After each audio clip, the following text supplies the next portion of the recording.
Queridas hermanas y hermanos, vamos a continuar con nuestros ejercicios espirituales y como siempre tenemos una plática al terminar el día. Esta plática tiene como objetivo ser una especie de insumo, de complemento para poder ver que lo que hemos visto el día de hoy, desde que hemos comenzado por la mañana, pues nos puede ayudar. ¿Y por qué nos puede ayudar? Pues porque sobre todo este tema es un tema que no tiene pierde, es el tema de las afecciones desordenadas.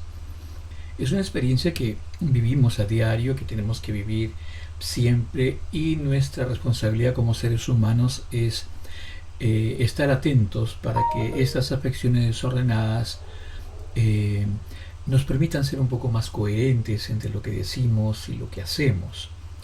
Porque si nos llamamos cristianos, nuestra vida diaria, en la vida cotidiana, allí tiene que aparecer el orden en todo el sentido de la palabra. Yo no voy a ordenarme según me convenga, porque eso ya es una gran afección que a la larga va a tener consecuencias funestas. Por eso en esta experiencia que comenzamos en este instante, en esta plática, vamos a abordar a grandes rasgos el tema de las afecciones desordenadas. Como ya les hemos dicho, vamos a trabajar esto en otros talleres próximamente. Va a depender también de ustedes que así lo pidan y así lo necesiten. Para mí es importante es estar al tanto de las demandas de ustedes y de esta manera pues podemos ir ya trabajando los temas que a ustedes les interesan. Por ejemplo, algunas personas están pidiendo un taller sobre lo que es una meditación, el proceso de la meditación. Otras personas, aparte de la meditación, quieren qué es eso de la contemplación. También la pregunta que ha aparecido es ¿qué cosa es la desolación? Vamos a tener un taller sobre eso también y eso está acompañado de la consolación. Entonces, queridas hermanas y hermanos, lo que hoy vamos a trabajar son las afecciones desordenadas, pero desde esta clave ignaciana obviamente, pero les digo, va a ser simplemente una cuestión muy general. Y lo que voy a transmitirles es algo muy simple y sencillo que tiene que ver con una especie de análisis antropológico y espiritual del deseo que tenía San Ignacio de Loyola. Entonces, y el recorrido que vamos a hacer eh, ciertamente tiene mucho que ver con temas ignacianos. Este es un tema ignaciano. Es importante conocer la terminología porque eso nos va a ayudar, ¿verdad? Entonces una persona que ha comenzado a hacer los ejercicios me dice que la primera vez sí se entiende, pero por eso es el acompañamiento. El acompañante le va a ayudar a afinar un poco la terminología sobre estos temas ignacianos. Y eso es lo que vamos a hacer a lo largo de esta presentación que ya comencé, pero que vamos a profundizar cuando veamos ya los talleres. Y también es importante darnos cuenta que existen aportes psicológicos. Es un trabajo interdisciplinar que nos ayuda a formarnos mejor en estos puntos, sobre todo para aquellas personas que quieran aprender a hacer ejercicios espirituales. Por eso yo también voy a ayudarles en ese sentido. Me han pedido también un curso sobre cómo dar ejercicios espirituales. Pero primero hay que hacerlos, ¿no? Y eso es lo más importante. Y luego entender cómo funciona la parte humana, la antropología humana, y ver cómo la antropología ignaciana toca aquello, ¿no? Entonces, eso nos va a ayudar a interpretar mejor todo lo referente a las afecciones desordenadas, ciertamente. Bien, entonces la pregunta clave es ¿qué cosa es una afección, verdad? Y lo primero que tenemos que decir es que la afección es un estado afectivo que está conformado por dos elementos, ¿no? Atención, esto es muy importante para tener claras las cosas, para no suponer. El gran peligro es que a veces suponemos y luego nos damos un chasco. No hay que suponer, hay que bajar a la tierra y ahí ver si es así o no es así. Entonces, ¿qué es la afección? Es un estado afectivo, afectivo. Afecto significa inclinado hacia alguna cosa o hacia una persona. Entonces, es un estado afectivo que está compuesto por dos elementos. El primer elemento es el amor, ¿verdad? Es algo así como estar aficionado a algo o a alguien por su bondad, estar aficionado a alguien por su belleza o por el provecho, ¿no? Por el provecho. Esta persona de repente me permite entender mejor qué cosa es el amor. O de repente este taller me está ayudando a entender mejor lo que es la belleza, ¿no? Y sobre todo vamos comprendiendo qué cosa es la bondad. Y el efecto desordenado con relación a este tema del amor, a este elemento, es que muchas veces puede haber un desorden en la bondad, en la propia belleza, o en el provecho, en la intención. Por eso esta definición hay que tenerla clara, ¿verdad? El amor. Y entonces eso queda claro. Este primer elemento que forma parte de este estado afectivo es el amor. El segundo elemento es la emoción, ¿verdad? Es la emoción. A ver, la emoción es ese movimiento interno que nos impulsa.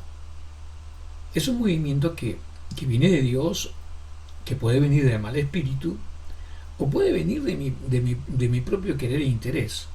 Entonces, la emoción es ese impulso de la voluntad que me mueve a tomar una decisión.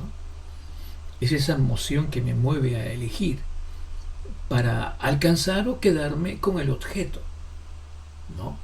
Entonces, San Ignacio llama, pues, digamos así, puede llamar afección desordenada a cualquiera de estos dos elementos cuando pierden su centro. El amor y la emoción, cuando tienen el centro la voluntad de Dios, el amor de Dios, la misericordia de Dios, la justicia de Dios, cuando está centrado todo por allí, realmente eso es bueno y sano.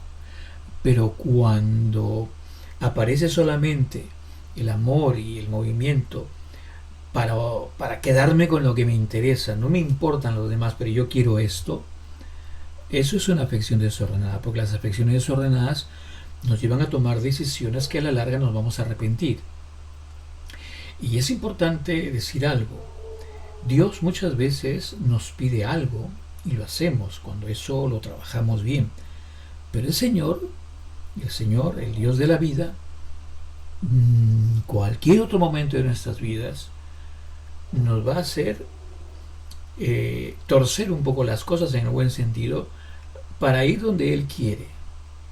Pero eso lo vamos a ver con más detenimiento en los procesos de elección. Bien, entonces queda claro, la afección es aquello que me permite inclinarme hacia algo o hacia alguna cosa, que me permite inclinarse, una afección ordenada, hacia la voluntad de Dios. Y cuando el amor y la emoción están inclinados hacia el engrandecimiento del ego, donde solamente me interesa lo que yo quiero y los demás no me interesan, eso es un gran desorden. Esas son afecciones desordenadas. ¿Por qué? Porque el amor y la emoción han perdido el centro, que es Dios. Entonces, queridos hermanos y hermanas, es importante tomar conciencia de que la afección tiene una fuerza. A eso se le puede llamar el efecto nube, ¿no? O sea, la afección desordenada se interpone entre el entendimiento y la realidad. La realidad es esta, pero otra cosa es entender esta realidad. Y el efecto nube es cuando la afección desordenada se interpone. En estos tiempos donde las redes sociales aparecen en nuestras vidas, donde aparece la inteligencia artificial, tengamos cuidado con eso. Yo no digo que la inteligencia artificial sea mala, es buena por supuesto, pero hay que saberla usar. Hay que saberla usar. un alumno viene y me dice, aquí traigo mi trabajo, y claro, tú ves el trabajo que está muy bien hecho, con imágenes muy bonitas, ¿no? Incluso a veces presentan PowerPoints o otro tipo de programas y realmente es impresionante. Pero cuando tú conversas con la persona sobre su trabajo, no sabe qué decirte. ¿Por qué? Porque copió lo que le dijo la inteligencia artificial. Ese es un gran desorden, un gran peligro, ¿no? Entonces el efecto nube es cuando la afección desordenada se interpone entre el entendimiento y la realidad. Y eso tiene un impacto grande en la percepción que tenemos de la realidad. ¿Por qué? Porque puede nublar la visión de la realidad. Entonces aparece el juicio que altera, digamos así, la valoración de los datos. Y ciertamente eso se va a asentar en la voluntad, que va a debilitar, mejor dicho, que debilita todo al deseo ese impetuoso. Entonces, la meta es llegar al estado de solamente, como dice Ignacio, solamente deseando y eligiendo la voluntad divina. Entonces, eso, digamos así, esa es la fuerza que tiene la afección, el efecto nube, ¿no?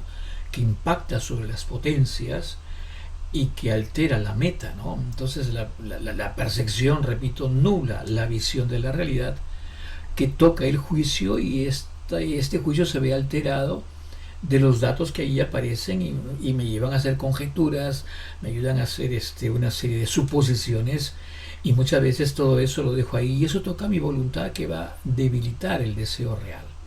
Entonces, repito, la meta es llegar a ese estado de solamente deseando y eligiendo la voluntad divina. Bien, entonces, este material que ustedes están viendo allí en la pantalla, yo se los voy a hacer llegar, no se preocupen. Pero es importante presentarles estas cosas que les estoy diciendo, para darle un valor, ¿no? Un valor que va a ser complementado con el material que les va a llegar. Bien, entonces, luego que nosotros hemos visto esto de lo que es la afección y la fuerza de la afección, es decir, el efecto nube, entonces ahora sí vamos a poder más o menos comprender el valor del afecto ordenado. Y claro, esto tiene que aparecer desde la naturalidad, ¿no? O sea, el efecto humano y normal, Ignacio lo expresa en sus cartas, ¿no? Bueno, ojalá que algún día tengan la suerte, digamos así. Pero bueno, aquí no hay suerte. Si tú buscas estas cartas de San Ignacio lo vas a ver. Pero esto no viene al caso ahorita. Entonces, el afecto ordenado, humano y normal, ¿no? El afecto está muy presente en el lenguaje de San Ignacio. Es decir, sentir y gustar en los ejercicios, de eso se trata. ¿Por qué? Porque el fruto se mide en el gusto interno. Cuando te encuentras con Dios, el Señor va generando un gusto interno, ¿verdad? Que se convierte en un gran instrumento apostólico, ¿verdad? Por eso nuestra vida católica, nuestra vida cristiana, nuestro modo de proceder, sobre todo en estos tiempos de sinodalidad, pues nuestro modo de proceder, en nuestro modo de proceder, tenemos que mostrar el afecto y la caridad sincera, ¿no? Ser amables, ser amables. No es tomar una postura, no es una cuestión retórica, sino que es ser realmente amables, ¿no? Es triste cuando tú percibes a un sacerdote, a una religiosa, o un líder laico que ha perdido la amabilidad. Él quiere sacar lo que él quiere y selecciona a su gente según su gusto. Y esto es bien triste, ¿verdad? Esto desdice mucho. Yo me junto solamente con los que me gustan. Los otros no. No. Yo creo que el instrumento apostólico tiene que centrarse en el afecto y la caridad sincera. Hacerse amables. Esa es la gracia que es importante pedirle. Porque el hacerse amable ciertamente es una especie de indicador de que el afecto ciertamente está ordenado. Entonces esto es muy importante. Pero, como les decía, esto lo estamos viendo a grandes rasgos, pero lo vamos a profundizar cuando ya entremos en los otros talleres que vamos a dar, pero va a depender también de la demanda de ustedes.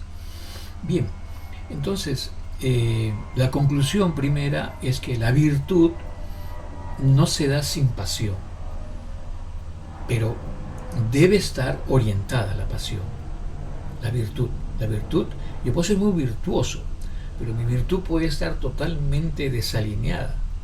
No, la virtud hay que hacerla con pasión.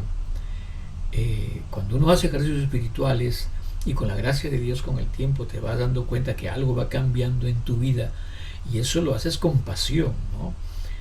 Y ciertamente es una pasión que está orientada para que las personas que se acerquen al Señor o que desde la espiritualidad ignaciana quieran acercarse al Señor para definir una cuestión apostólica, una misión, cuando eso se da, eso es virtud, ¿no?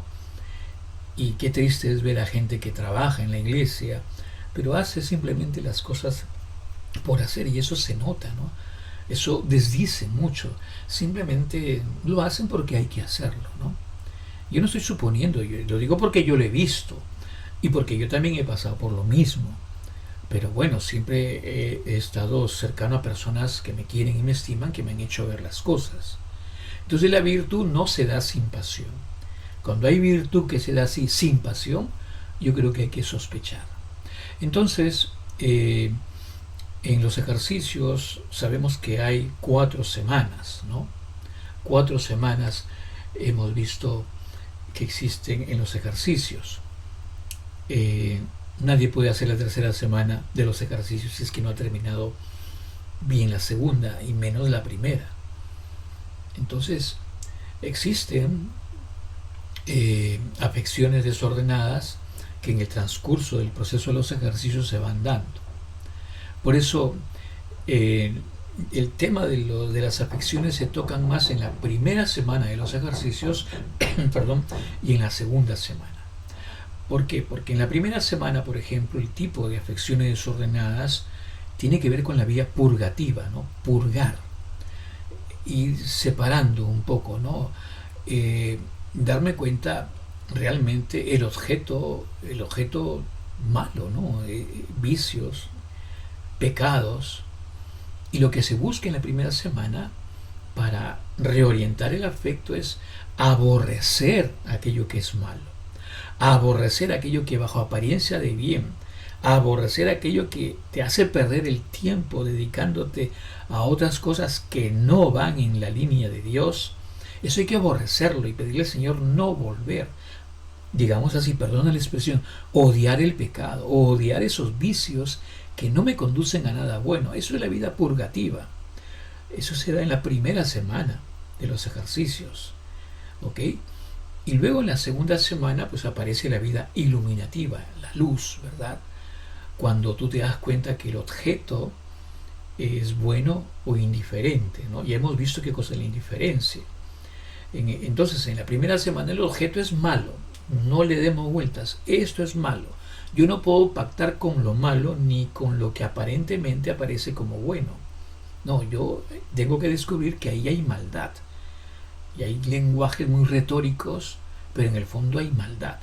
Entonces, la primera semana tiene que ver con la vía purgativa, el objeto es malo, vicios, pecados. Y lo que se pretende es aborrecer todo aquello. Bien, en la segunda semana aparece la vida iluminativa. Repito, el objeto es bueno o indiferente, ¿no? ¿El dinero es malo? No. ¿La salud es mala? No. ¿Los estudios son malos? No. El dinero, la salud y los estudios son algo que nos van a ayudar a crecer, ¿no? Pero yo no puedo apegarme al dinero, porque eso es realmente desordenar mi vida. O sea, yo no puedo excederme con el tema de mi salud.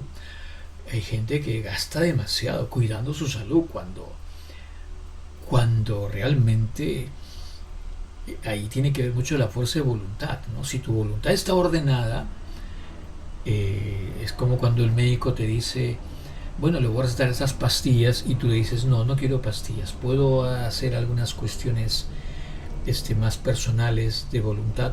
Y el médico te dice, sí, si usted lo hace, va a tener el mismo efecto. Entonces la vía iluminativa es aquello que es bueno o indiferente. De la indiferencia, de lo bueno siempre brota la responsabilidad. A mí me llama la atención cómo existen muchos papás y mamás jóvenes de estos tiempos que son demasiado condescendientes con sus hijos, con sus hijas. Les permiten todo, les dan dinero, les dan todo, absolutamente todo. Yo no estoy diciendo que no. El tema es que después van a patalear, después la van a ver fea, porque están acostumbrando personas. ¿Qué les digo? Por ejemplo, el otro día estaba en un restaurante y había un perro sentado en una silla en el restaurante. Y había una señora que necesitaba una silla, pero los papás dijeron que no. O sea, ¿hasta dónde hemos llegado? Dejémonos de cosas, ¿no? O sea, diríamos así, dejémonos de vainas, ¿no? Las sillas son para las personas, no son para los perros, no son para los gatos. Y entonces la vida iluminativa me lleva a darme cuenta de eso, que yo no puedo generarme una vida desde los apegos y generar toda una ideología que a la larga no es otra cosa más que pensar en mí, en mí, en mí. El otro día una persona en una casa dejó su perro y le importó un comino los vecinos. Y cuando se le dijo que vaya a otro lado, que lleve ese perro a otro lado, un poco para... no quiso.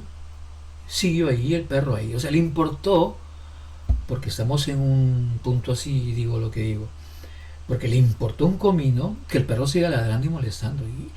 Y decía, tengo derecho, ¿no? Es como aquel joven que sube al bus y se sienta adelante, cuando los asientos de adelante son para la gente que realmente lo necesita, los ancianos, los adultos mayores, los niños, las mujeres, y él se sienta y se pone sus audífonos. Ese es un desorden, y nosotros lo vemos como normal y natural, ¿no? Perdonen, pero a mí me da un poco de gracia cuando yo veo que un jovencito está sentado en un sitio que es para los adultos y para la gente que está delicada, y se pone sus audífonos, pero comienza a mirar al costado a la derecha y se siente mal. O sea, que es triste, ¿no? Es triste. Por eso, entonces, los tipos de afecciones desordenadas son de dos tipos, el de primera semana y el de segunda semana. El contexto de las afecciones desordenadas en primera semana tiene que ver con la vida purgativa. El contexto, digamos así, de la segunda semana es la vida iluminativa. Y el objeto de la primera semana es malo. Y el objeto de la segunda semana es bueno o indiferente. Entonces, ahora sí vamos entendiendo mejor que hay que tener cuidado con los apegos. Los apegos que nos salgan, los apegos que me hagan irresponsable de eso, de lo que tenemos que cuidarnos, ¿no? Entonces, eso es algo que hay que trabajar. Entonces, ciertamente aquí, a partir de lo que voy diciendo, aparecen los engaños, ¿no? Hay engaños que vienen bajo apariencia de bien, bajo especie de bien. El ángel de luz que llama San Ignacio, el mal espíritu, utiliza, queridas hermanas y hermanos, razones aparentes y cosas buenas para desviar al sujeto, ¿no? No, que mi perro no hace nada, tiene que venir al restaurante porque yo tengo derecho. No, no puede ser posible que tú sientes a tu perro, con perdón, en la silla que necesitan otras personas. Entonces cuidado, porque el ángel de luz te hace creer cosas que a la larga no tienen nada que ver con la realidad. El ángel de luz, o sea, es el mal espíritu que utiliza razones aparentes y cosas buenas para desviar al sujeto. Hay cosas que utilizan la racionalización, hay personas que utilizan la racionalización para salir con la suya.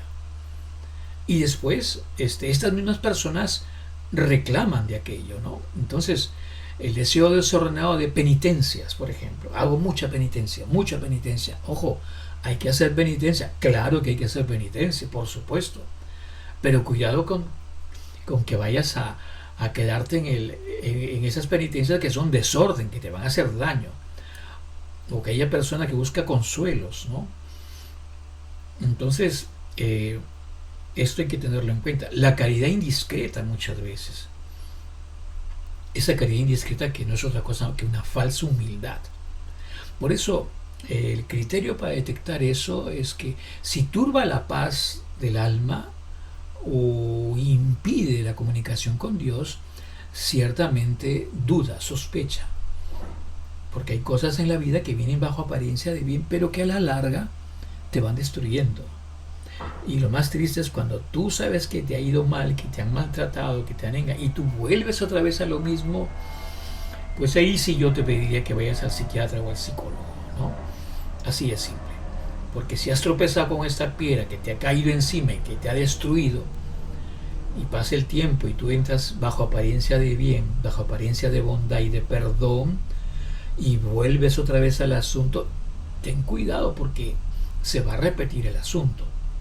Cuidado con aquellas experiencias de vida que aparecen como bien, pero que a la larga son dañinas, son malas, ¿no? Entonces, la solución ante este tema de los aspectos desordenados es la rectitud. Vivimos en una época donde da miedo a la palabra rectitud. A los jóvenes de manera especial les da miedo a la palabra rectitud. Son cosas viejas, son cosas del pasado. Mentira. La rectitud es algo mucho más moderno. En otras palabras, la pureza de intención. En estos tiempos donde vamos escuchando a los candidatos que van a postular a la presidencia de nuestro país, la cantidad de cosas que prometen, ¿no? Una aparente rectitud, yo sospecho, ¿no? Una pureza de intención falsa. No, lo que quiere San Ignacio es darnos cuenta que a partir de los ejercicios espirituales vayamos ordenando nuestra vida de tal manera que vaya por un cauce, que haya pureza de intención, que sepamos usar bien los medios. Es curioso, ¿no? Hace años teníamos un sentido de horizonte claro, un principio y fundamento claro, y teníamos pocos medios. Hoy, pues ciertamente aparecen muchos medios y no hay pureza de intención, no hay rectitud, no hay horizonte de vida.